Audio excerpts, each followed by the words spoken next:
নমস্কার, সকলকে স্বাগত জানাই আমাদের চ্যানেলে। আপনার দিনটি শুভ হোক এই প্রার্থনা করে আজকের ভিডিওটি শুরু করছি।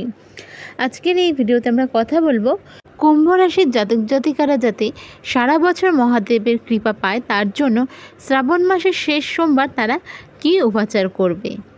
কুম্ভ রাশি হলো কালপুরুষ রাশি চক্রের 11তম রাশি।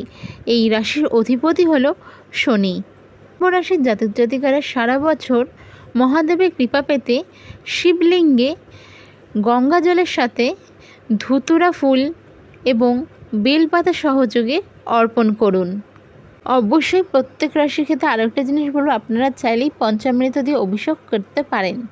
তবে কুম্ভ রাশির জন্য শ্রাবণ মাসের শেষ সোমবার স্পেশাল হিসাবে ধুতুরা পাতা এবং বেলপাতা সহযোগে গঙ্গা জল দিয়ে শিবের যদি অভিষেক করতে পারেন, অর্থাৎ শিবলিঙ্গের যদি আপনারা অভিষেক করতে পারেন, আপনাদের প্রচুর বাধা বিপত্তি কেটে যাবে।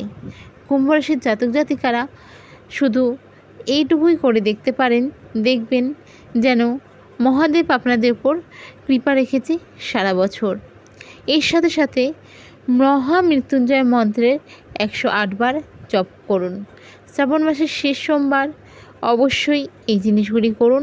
আশা করি আপনারা ভালো থাকবেন। জয় শ্রীকৃষ্ণ, রাধে রাধে।